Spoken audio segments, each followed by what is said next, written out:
नमस्कार, जोहार। तो भारत मित्र देख रहे हैं आप। मेरा नाम अभिषेक भारती और मैं आपको सरायकेला खरसावां जिले के चांडिल से ये खबर दिखाने जा रहा हूं। असल में सुवर्णरेखा बहुउद्देशीय परियोजना में बहुत बड़े फर्जीवाड़े का आरोप लगा है, लेकिन इस आरोप और इस फर्जीवाड़े का क्या है मजमून, वो सब जानने से पहले सुवर्णरेखा बहुउद्देशीय परियोजना से जुड़े एक शख्स हैं दारामंडल।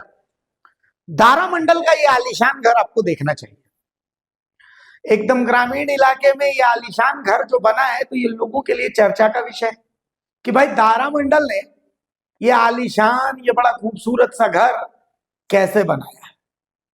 तो चलिए, अब ये जो करोड़ों का आपको घर दिख रहा है, बहुत खूबसूरत सा घर दिख रहा है, तो इस घर के पीछे की कहानी क्या और कैसे है ये आप समझिएगा। इस खबर से इस घर का क्या सरोकार है, आप खुद समझदार हैं तो समझ जाइएगा, और नहीं समझ पा रहे हैं तो कोई बात नहीं, झारखंड की बदहाली का कारण आप ही हैं।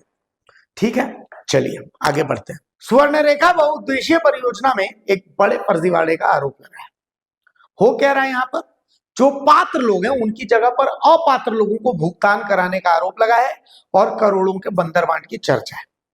सरायकेला खरसावां जिले में संचालित सुवर्णरेखा बहुउद्देशीय परियोजना के पुनर्वास विभाग में बहुत बड़े पैमाने पर फर्जीवाड़े और अवैध भुगतान का मामला सामने है। आरोप है कि करीब 13 करोड़ से अधिक राशि जो RL 180 मीटर से ऊपर स्थित 10 गांवों के वास्तविक विस्थापितों के बीच भुगतान की जानी थी। जिन 10 गांवों का लिस्ट हम आपको दिखा रहे हैं, उसे कथित रूप से दूसरे गांवों के अपात्र लोगों के नाम पर निकालने की तैयारी चल रही है।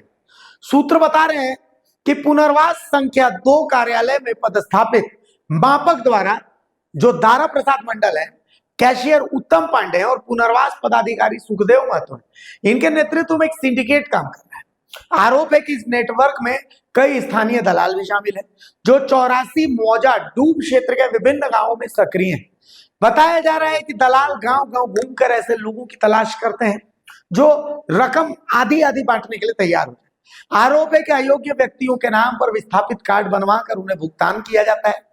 एक विस्थापित कार्ड पर लगभग 6,57,000 रुपए भुगतान होने की बात कही जा रही है, यानी लगभग 3.5 लाख रुपए आधा इनको मिलता है। आधी राशि सिंडिकेट तक पहुंचती है। सूत्रों का यह भी दावा है कि दलाल विशेष रूप से शारीरिक रूप से कमजोर या फिर अक्षम लोगों को निशाना बनाते हैं ताकि ये दौड़ धूप ना कर सके, और सेटिंग के जरिए विकलांगता प्रमाण पत्र बनवा कर फर्जी तरीके से विस्थापित कार्ड तैयार करवा लिया है। भुगतान राशि पहले लाभुक के खाते में भेजी जाती है और उसके बाद कैश एक निकाला करके और इसको सिंडिकेट के हाथ में पहुंचा दिया जाता है। स्थानीय लोगों के बीच इस पूरे मामले को लेकर भारी नाराजगी है। लोगों का कहना है कि वास्तविक विस्थापित आज भी अपने अधिकार के लिए भटक रहे हैं, जबकि जो पात्र नहीं है, अपात्र हैं, उनको यहाँ पर लाभ पहुंचाने का खेल हो रहा है। और इसी सिंडिकेट, जो कथित तौर पर एक सिंडिकेट कहा जा रहा है, तो उस सिंडिकेट के एक सबसे इंपॉर्टेंट मेंबर है दारामंडल, जिनका घर, करोड़ों का घर हमने आपको दिखाया। हम और भी इसमें खोजबीन कर रहे हैं कि कुछ ऐसे लोग जिनको बाकायदा यहाँ पर पुनर्वास किया गया है, जिनको पैसे मिले हैं पुनर्वास के लिए, ऐसे फर्जी लोगों का भी पूरी लिस्ट हम तैयार कर रहे हैं। वो लिस्ट आपके सामने लाएंगे, और जो कथित सिंडिकेट पर जो आरोप लगा है, उस आरोप की पूरी कुंडली भी हम आपके सामने लाएंगे। लेकिन हड़बड़ाइए मत, धीरे धीरे धीरे धीरे हम सबका जो कुंडली है सबकी, वो खोल करके रख लेंगे। हम तो इंतजार कर रहे हैं कि भाई हमारे जो क्रांतिवीर लोग इस चांडिल क्षेत्र में रहते हैं, क्रांतिवीर लोग इस सिंडिकेट के खिलाफ हल्ला बोल कब करते हैं।